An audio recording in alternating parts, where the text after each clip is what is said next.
Para quem está com a gente aqui no Metrópolis Esporte ou no canal do YouTube do Metrópolis, a gente segue e o conjunto da Espanha, assim como levou de lavada o banho ontem, foi da Espanha na Argentina, também na nossa enquete, aliás, nas nossas enquetes, nos 2 canais, também está levando. Vou pedir para você entrar tanto no Metrópolis TV como no Metrópolis Esporte, se inscrever, deixar seu like, ativar as notificações para não perder nenhum dos nossos conteúdos. E Pipeno, agora a gente vai falar do vice-campeão. Então a Argentina entrou em campo. Podia dar umas goleadinhas a mais de vez em quando e tal. A gente gosta disso.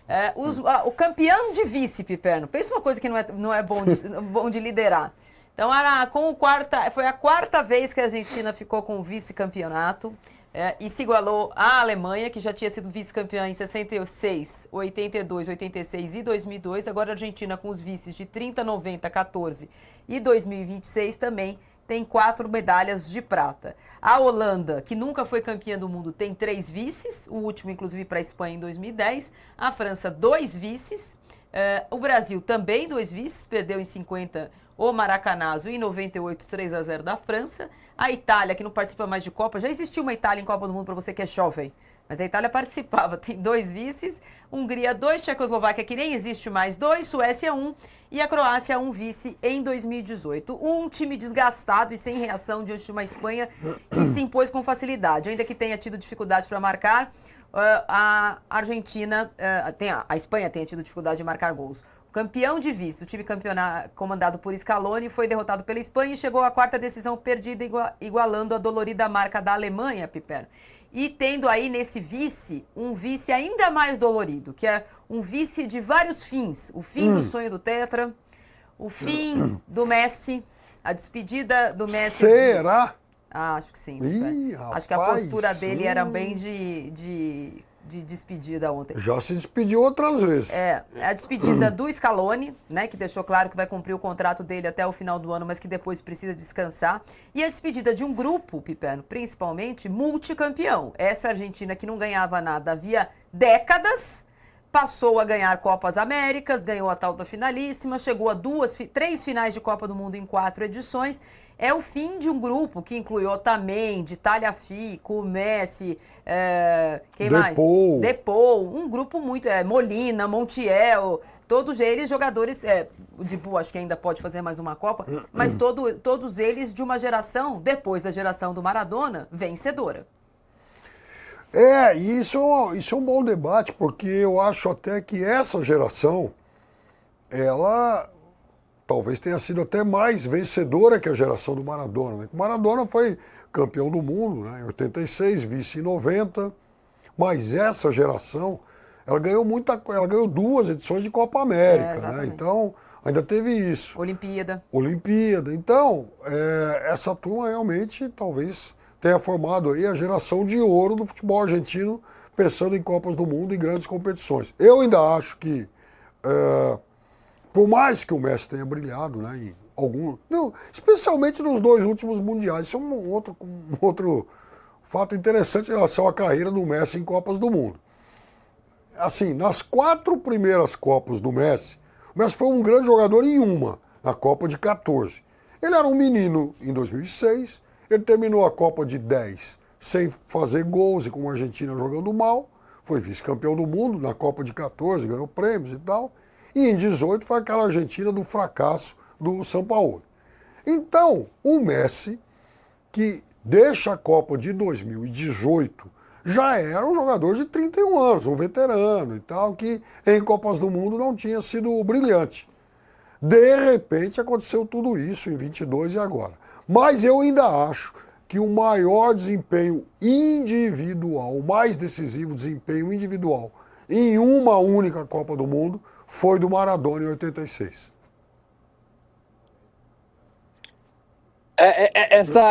Esse fim de linha da seleção argentina, ela coloca a seleção no mesmo patamar da seleção brasileira, né? Sem nada, sem legado, todo mundo vai embora.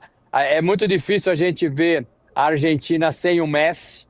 E eles não têm um substituto para o Messi no meio de campo. Tem alguns bons jogadores, alguns até passaram pelo Brasil, pelo futebol brasileiro. Mas é uma seleção que acabou, assim, de fato. Eu também acredito que o Messi, do jeito que ele se despediu ali, olhou para a torcida, chorou. Eu achei que ele estava dando seu adeus silencioso, e não volta mais, até pelo condicionamento físico mesmo. Ele não volta mais, embora talvez tivesse vontade. Agora é uma seleção que vai ter que começar do zero, inclusive a AFA escolhendo um novo treinador. Não é fácil, né? A gente já viveu isso do lado de cá, do lado da seleção brasileira, e não é fácil e a chance de errar é muito grande.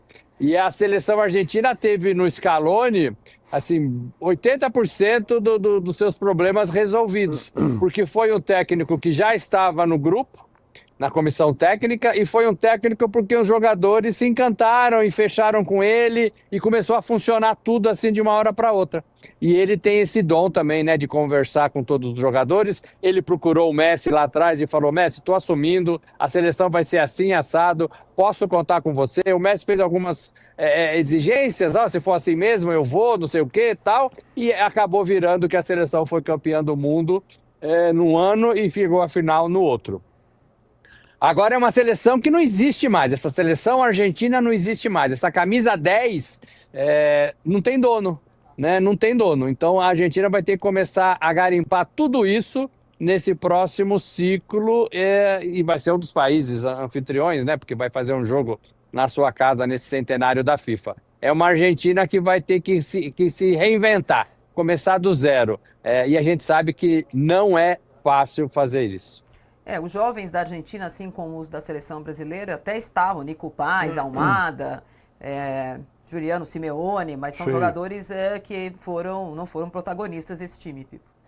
Eu imaginava, por exemplo, uma participação maior do Almada, né, que já foi campeão olímpico em 22, chegou a ser substituto do Messi em muitos momentos das eliminatórias. O jogador ruivinho da Argentina. Barco, ótimo jogador, revelado pelo Boca e tal, também um jogador de muito talento.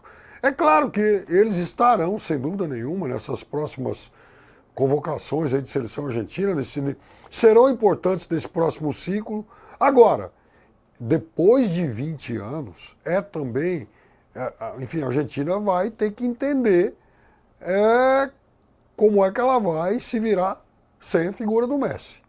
Isso é algo muito sério, porque a gente está falando de um jogador fenomenal. Você viu o luto que foi a saída do Maradona, né? De Exatamente. 94 para frente, foi um grande buraco, né? E até chegar o Messi. E todo mundo queria um novo Maradona. El Tevez, novo Maradona, não sei quem o novo Maradona. Até apareceu o Messi de verdade, demorou essa passagem de bastão. Todo mundo, enfim, o garoto lá, o Mastantuono, daqui a pouco é o novo Messi e tal. E as coisas não são assim.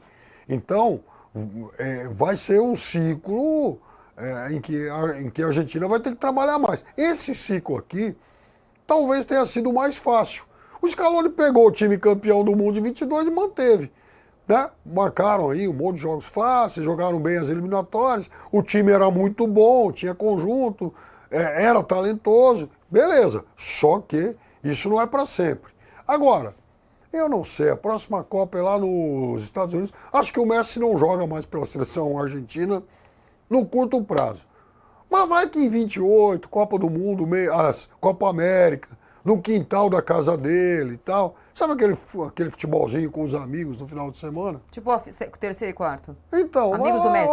Eu tô aqui, tá? Enfim, se precisar de mim em algum joguinho. Eu acho que o Messi vai precisar, a gente vai falar de um jogo, de uma personagem agora, eu acho que o Messi vai precisar de uma conexão assim como ele, ainda que seja para fazer uma despedida num torneio oficial, como você está falando, na Copa América de 2028, igual a irmandade que ele estabeleceu com o outro Lionel, o Scaloni. Ontem, muito, muito mexido, né? Muito emocionado, dolorido, ele falou sobre o fato de ser técnico da seleção argentina e falou o seguinte, este lugar é incrível, nunca imaginei que estaria em um lugar tão maravilhoso, mereço tirar um tempo para decidir o que vou fazer, é difícil voltar a formar um grupo tão maravilhoso quanto esse e isso me dói a alma. Tenho uma ideia do que quero fazer, preciso falar com o presidente da AFA, é difícil construir algo tão grande assim, me dói a alma, sinto muito, falou sobre o vice-campeonato. Por quê, Piperno? E as coisas funcionaram muito bem porque eles transformaram um grupo em um lugar alegre de estar. Muitas vezes a gente ouviu vários jogadores falando sobre que lindo é o grupo, e o Messi agradecendo o empenho que esses jogadores faziam por ele, e ele por esses jogadores. Era uma via de mão dupla. E, evidentemente, eu estou aqui com uma lista dos convocados pelo Scaloni para essa Copa, teriam essa idade na Copa de 2030. O Messi, 42, Otamendi, 42, Tagliafico, 37, Dibu, 37, Rodrigo De Paul, 36, Paredes, 35, Lo Celso, 34, Senesi, 33, Montiel, 33, Lautaro Martinez, 32, Lisandro Martinez, 32, Nico Gonzalez, 32, Molina, 32, Romero, 32, McAllister, 31, Medina, 31, Julian Álvares, 30, ó, mais jovem é o Flaquito, 29, Enzo Fernandes também tem mais um ciclo, 29, Almada vai ter 29, Simeone vai ter 27, o Barco vai ter 25 e o Nico Paz vai ter 25 na Copa de 2030. Vai ter que mudar bastante. Vai ter que mudar muito. E não tem jeito. Mas talvez essa proposta do Scaloni seja olhar um pouco para o De La Fuente e trabalhar numa seleção olímpica, formar um novo grupo para desaguar lá na frente numa seleção principal da Argentina.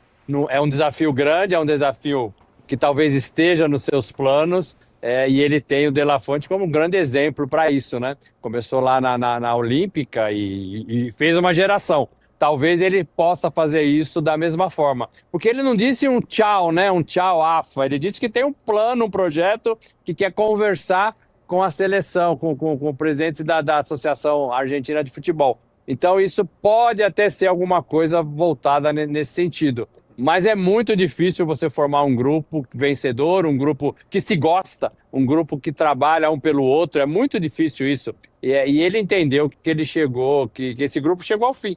E ele faz parte desse grupo. Então, ele tem que recomeçar de algum lugar. E talvez não seja nesse momento, pela formação dele, pelo entendimento dele, não seja nesse momento na frente da seleção principal. Eu acho que tem uma bola pingando no mercado de seleções boas e que vai abrir uma vaga que vai ser muito cobiçada e vai pagar muito. Marrocos. O projeto é ambicioso, está investindo demais, a seleção é boa, o trabalho de base é mais do que eficiente. Já se falou no Guardiola, acho um pouco difícil e tal, mas pensando, por exemplo, em um profissional como o Scaloni. O Scaloni mora na Espanha, né? Espanha-Marrocos é praticamente uma ponte aérea, né? Não, dá para ir de barco. Dá para ir de barco, é pertinho. Ele morar ali em Olha, eu não sei não, eu não duvidaria de uma coisa dessas aí. Ó, o Scaloni falou sobre o jogo de ontem, também seria legal a gente colocar, porque admitiu, né? Falou, inclusive, sobre as mudanças que ele precisou fazer. Ele não quis falar muito de tática, falou, aconteceu, a gente estava cansado, tivemos que fazer as mudanças, mas depois ele falou, eles foram os vencedores justos, temos que saber perder. Quando se ganha está tudo bem, mas quando se perde não está tudo errado, temos que seguir. Falou sobre ser bons perdedores, coisa que o senhor Paredes não foi. Ixi, uma postura Maria. ridícula. Ele falou rápido também sobre o jogo, tem aqui, tivemos que fazer 3 substituições de defesa, um enorme desgaste que tivemos durante a Copa e deram um último momento de força. Não é uma desculpa, a outra equipe foi melhor. Tenho orgulho desse time, essa beleza do esporte faz parte. É isso, Pipeno, tem que saber perder. Ganhou muito. Perdeu de forma elegante, tentou ganhar, se lamentou, ficou chateado, deprimido, tá? Mas, reconheceu que o outro time jogou melhor. Vai falar o quê? Puxa, se aquela bola lá do Simeone entrasse, a gente podia mudar o... Não, deu um chutinho lá com algum perigo e só, né? Mas, quer dizer, perdeu elegantemente e reconheceu que o adversário... Aliás, ele reconheceu o que o mundo viu. Olha só, o vice-campeonato da Argentina, ele também deixou, a gente tem aqui sobre a despedida do Messi, né? Temos que falar rapidamente aqui sobre isso, que é o seguinte, o último tango. Tudo que precedeu a Copa do Mundo e as ações de marketing do próprio Messi, do documentário que está sendo gravado durante a Copa com o Messi. Marca da chuteira. A marca da chuteira, todas elas traziam a referência do último tango. E o Messi fez, aos 39 anos, a melhor Copa do Mundo que ele fez das 6 que ele jogou, e acho que isso é inegável. Foram 8 gols, 4 assistências, mais uma final de Copa do Mundo, sendo que foi um jogo a mais dessa vez. Jogou as 3 prorrogações pelo time, quer dizer, põe aí mais sei lá, uns 115 minutos com os acréscimos, né? Com as marcas que ele alcançou nessa Copa, ele se tornou o segundo maior artilheiro das Copas com 21 gols. O Mbappé o passou na véspera, né? É o maior assistente. 21 gols, né? 21. É o maior assistente histórico de Copa do Mundo com 12, maior jogador com assistências e participações em gol, 33, mais partidas disputadas pela sua própria seleção, 34, jogador com mais vitórias conquistadas no torneio, 23, mais partidas consecutivas marcando gols, 9, mais prêmios de melhor em campo, 15. Disputou 6 Copas do Mundo, foi 2 vezes Bola de Ouro na Copa de 14 e de 22, e aos 38 anos e 357 dias foi o jogador mais velho a fazer 3 gols, como aconteceu no primeiro jogo da Argentina nessa Copa do Mundo contra a Argélia. Então o último tango, Piper, é um último tango que, como tango, tem um fim melancólico, mas que foi muito com uma batida alegre. A campanha da Argentina esse ano deu a Messi a chance de desfrutar. Apagado na sua despedida, ele foi de fato festejado pelos companheiros em campo, pelos adversários campeões do mundo que pararam a comemoração quase que todos para ir lá cumprimentar o Messi, encostar para ver se pega um pouquinho. Foi altivo em relação à torcida e também altivo na emoção, não estava chorando copiosamente, mas não aguentou e chorou em campo discretamente. E depois não fez da sua saída em campo, que foi só quando foi levantado o troféu, quer dizer, ele não saiu de campo sem assistir à festa do adversário, foi elegante. Ele não fez da sua saída de campo, Piperno, um espetáculo apoteótico. Ele saiu discretamente enquanto os espanhóis festejavam. Acho que é uma aula de desportista que ele foi nos últimos anos. Mas, de longe, foi assim, não só uma aula, mas foi uma pós-graduação para muita gente que nessas horas gosta de pegar um cantinho isolado lá para as câmeras da TV, levantar os dedinhos para o céu e tal, fazer toda... Bom, o Messi não, discretamente ele se comportou como um integrante de um grupo, né? Claro que ele era o solista desse time, mas ele se comportou como uma parte integrante de um grupo vitorioso, afinal de contas. E eu não chamaria de último tango, não, eu chamaria de o canto do cisne, né? Mais elegante e tal, né? Porque o último tango realmente tem esse componente de melancolia que a Marília disse. Eu acho que de melancólico não teve nada essa Copa do Messi. E esses números lidos, eles justificam o que foi o Messi na história dele, que foi o Messi também nessa última Copa aos 39 anos. Ele não se arrastou em campo, ele foi firme até o final. Ele não conseguiu fazer muita coisa contra a Espanha, mas até antes dessa partida ele era o cara da Copa. Ele era o cara que todo mundo olhava, ele era o cara que assinava esse Mundial de 2026. Então é uma despedida, para mim é uma despedida, acho que ele não volta mais.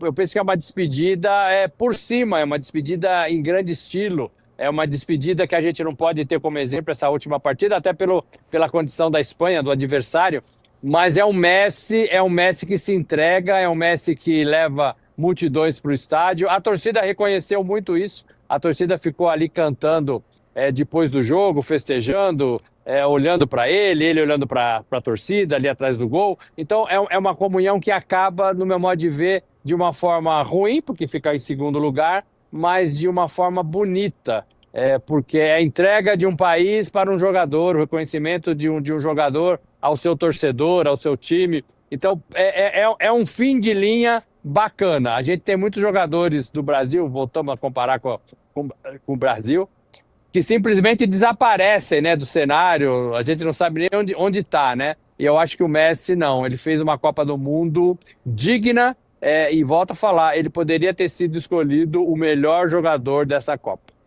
Para você que está com a gente nos canais de Fast TV, a gente vai para um rápido intervalo. Seguimos aqui nos canais do Metrópolis falando do Messi. O perfil da Bola de Ouro se despediu do Messi e o homenageou depois do vice-campeonato de ontem. Temos o tweet da Bola de Ouro? Olha lá, Pipe. A Bola de Ouro ontem, assim que o jogo acabou, colocou simplesmente muito obrigado, Léo. Lionel Messi jogou a sua final de Copa do Mundo, o seu último jogo de final de Copa do Mundo. Foi uma jornada cheia de recordes, gols e glórias. Seu legado e as suas 8 bolas de ouro são eternas. Simplesmente obrigado, diz o perfil em inglês do prêmio, que na verdade é francês. Temos também o quê? Que eu já esqueci.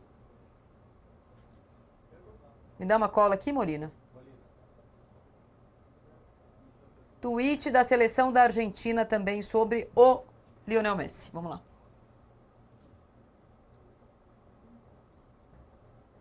Aliás, Não? opa, a bola de ouro, enfim, a bola de ouro ficou muito associada ao Messi nos últimos anos, né? Ao Messi é o Cristiano e tal, mas o Messi, que mantinha essa disputa equilibrada com o ídolo português, aí disparou nessas últimas temporadas. Especialmente depois da Copa de 22. Vamos então, se a gente não tem, vamos às capas dos jornais? Agora... 3, 2, 1. Eu não estou ouvindo. Não sei se você está falando comigo, mas eu não estou ouvindo. Ah, aqui, ó. A seleção argentina também agradeceu ao grupo, né? Ali no meio está o Messi. Obrigado infinitamente, rapaz. As palavras não bastam para agradecer como defenderam a camisa. Nos fizeram chorar, gritar e, acima de tudo, voltar a acreditar. Vocês são eternos. E aí também tem uma despedida para esse grupo, como a gente falou aqui, Piper. Um grupo muito vencedor. Depois de muitos anos, a Argentina voltou a ser protagonista nos torneios, coisa que ela não era desde 90. Piper. Um grupo muito vencedor e que mesmo tendo perdido a final, vai todo mundo voar para Buenos Aires agora de volta, se despedir da torcida lá e tal. Isso também é importante, porque tem gente que não faz assim. Tem gente que não faz. Tem até... A gente está de volta para você que estava nos intervalos no intervalo da Fast TV para ver as capas dos jornais, né? Campeão do mundo é também campeão de audiência. Vamos ver as capas dos jornais pelo mundo com o bicampeonato da Espanha, começando pelo Marca. Capa do Marca. Super estrelas. Espanha dá uma lição de futebol na Argentina e se proclama outra vez campeã do mundo. Olha lá. E Piper, uma propaganda de gazpacho, que é uma coisa que eu gosto. Que isso? Aí sim, aí me deu até fome. Vamos à capa do que agora, Olé? Vamos à capa do Olé. Sejam vice-campeões, sejam eternos. Tá? Todo mundo dando essa conotação de tchau para um grupo todo, apesar da foto ser do Messi. E também aqui no cantinho a gente vê o Scaloni falando pensa em acabar a sua relação com a seleção em dezembro. Temos mais? Temos a bola dizendo e viva a Espanha, o Carrasco de Portugal conquista o segundo título mundial. Ê, quintal! Aliás, nas duas Copas vencidas pela Espanha, na fase eliminatória, a Espanha fez 1-0 na seleção portuguesa. Vamos ver se o Corriere dello Sport deu alguma coisa da volta da França. Vamos ver. Fórmula 1. Não. Olha lá, Piper. Campeões. Não, mas calma. Olha lá. Olha só o Corriere. Pouco Fórmula 1, mas em cima, novo mundo, Piperno. Isso. Porque, assim, Yamal conquista a Copa e o Kimi vence o GP, que são coisas do mesmo, um GP ou a Copa do Mundo. Tá tudo no mesmo título. Eita. Que difícil que é ficar fora da Copa. Dello Sport. A Gazeta dentro, né, na Gazeta dello Sport tá lá, Mundo Vermelho, que é a vitória da Espanha, né, camisa vermelha, Espanha campeã. Mas também tem o Kimi lá embaixo para falar de Fórmula 1. O AS fala o mundo é nosso. Com um gol de Ferran, 106, a Espanha ganha sua segunda estrela com absoluta justiça. O que mais? Mundo Deportivo da Catalunha, bicampeões. Por enquanto, Fórmula 1 só na Itália. O mundo deportivo dentro, porque tem tantos jogadores do Barcelona, Piperno, parece que é o Barcelona campeão do mundo. Precisa avisar que é a Espanha, né? Vamos lá. Tem mais? O esporte também fala campeões, também campeões. Espanha se proclama por segunda vez campeão do mundo, depois de superar a Argentina, uma prorrogação com um gol mágico de Ferran Torres. Muito bem. O L'Equipe,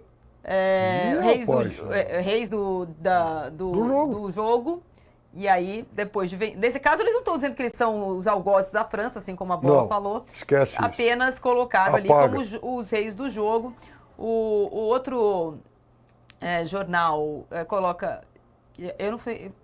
Catalão também. Então, mas aí escrito em catalão. Escrito em catalão, mas quer dizer exatamente traspasa não sei o que. Também não. Não temos a tradução? Não temos. Muito obrigada, produção. Vocês foram gentis. E agora? Você precisa ligar o microfone para falar comigo, senão não vem. Campeões do esporte... O Guardian diz que é campeões na prorrogação, Torres faz o gol, que dá à Espanha o título mundial pela segunda vez. E que mais? O The Sun, a parte de esporte, fala que foi um resultado ferrenho. Fazendo um trocadilho, obviamente, com o nome. Trocadilho, Espanha 1, Argentina 0. E ali em cima, o que é importante, por favor, Sim. Arteta, Sim. que é o que interessa, é o Arsenal. E vamos ver o que vai ser essa temporada de novo. Tem mais, não? Ih, rapaz, cobiçado pela seleção. Pode ir. Ih, olha lá, hein? Por mim, pode ir. Olha. Vai com Deus. Temos mais, não? Cobiçado pela seleção inglesa. Free É Lion. bom que você diga. Vamos. Vamos com a Copa dos Grandes Jogadores. Temos uma arte para dizer que entre os grandes jogadores não tem nenhum nosso, mas vamos lá. A Copa do Mbappé, que fez 8 gols, em 8 jogos, 10 gols e 4 assistências. A Copa do Messi, 8 jogos, 8 gols, 4 assistências. A Copa do Haaland, 6 jogos, 7 gols.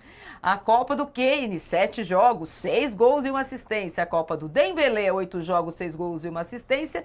E a Copa do Bellingham, 8 jogos, 7 gols e 1 assistência. Nenhuma camiseta amarela, Piperno. Eu acho que tem algum problema cromático aí com a produção, talvez, e tal. Que injustiça. Morelli? Injustiça. Não tem que ter mesmo, né? Talvez o Dembélé ali, melhor do mundo, tenha sido o que menos apresentou nessa relação. Os outros todos jogaram, os outros todos mereceram, os outros todos foram importantes para as suas respectivas seleções, e o Brasil não teve mesmo esse jogador. O Vini Júnior chegou mais perto de estar nessa relação, mas mais perto que eu digo lá atrás, né? Talvez na terceira página dessa lista aí. Então não merece mesmo, não tem nenhum jogador da seleção brasileira. Gosto de todos eles jogariam no meu time facilmente, viu, Marília? No meu ele disputaria uma posição, mas pode vir. No Palmeiras tem uns 2 ou 3 aí que eu acho que eu barraria, mas enfim, podem completar elenco.